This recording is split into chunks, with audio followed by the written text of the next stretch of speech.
So, I guess take us through the race up there and kind of what was going through you while you kind of falling off the back of the last part of the race. Yeah, I mean, quick race. Obviously, like I was expecting that coming in. It's you look at the rounds at the Olympics last year. It's exactly the same. 3:35, 3:36, and just gets faster through each round. So, I was expecting that. Fitness was a little lacking going into this. I didn't have a ton of consistency with training. Had a little injury, so just did what I could. And aerobically, I made it to a lap to go off a decently quick pace, but just didn't have that turnover when it came down to big kickers. And 200 to go.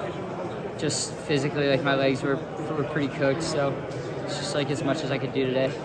Would you be able to elaborate on that at all, like in between USAs and today? Were you able to run much, or like how was your training affected by these issues? Yeah, I did my first run since USAs this morning. It was a lot of cross training and stuff like that.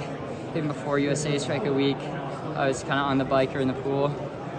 So yeah, just with that, like you can get like as aerobically fit as you can. You can kind of mimic running in that sense, but when it comes to the sharpness and that turnover and that speed, it's just impossible to kind of get back into that without actually having some consistency on land and doing it on the track. So it's that's how it goes. What was the injury? I have a stress reaction in my tibia, so it's honestly so much better than it was, before USA's. But before USA's, I only had maybe a week off, so I still felt like I was pretty sharp and had that turnover.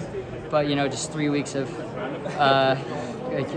no consistency at all when running, that got to me, and just didn't have that quickness. I think this would have been a great race for me to qualify in, given different circumstances. But it's just how it goes. World class field and really good guys. So just happy to put myself in it with a lap to go, and just kind of wheels fell off. So. It was diagnosed a week before USA's then? After USA's. After USA's. Yeah, I felt it before, but there was not really any time or reason to get a scan right then, so yeah. There's been some big Oregon news. Obviously, they got a new head coach, Jerry Schumacher. Do you know what that's going to mean for your coach? I have no clue. Honestly, haven't really looked into any of that stuff. Kind of just all focus has been, towards this. So, not really sure. Kind of figuring that out after this, I guess. Plan on running any more this season, or is this? I'd like to. It really depends. First things first is, make sure we're healthy, make sure this doesn't turn into something like a stress fracture or something worse. So, just gonna take care of my health first, and the season goes pretty late, so trying to just keep it rolling and hopefully race something maybe in September or late August. Which leg is it? My left one. Left. What's up, Cooper? Thank you.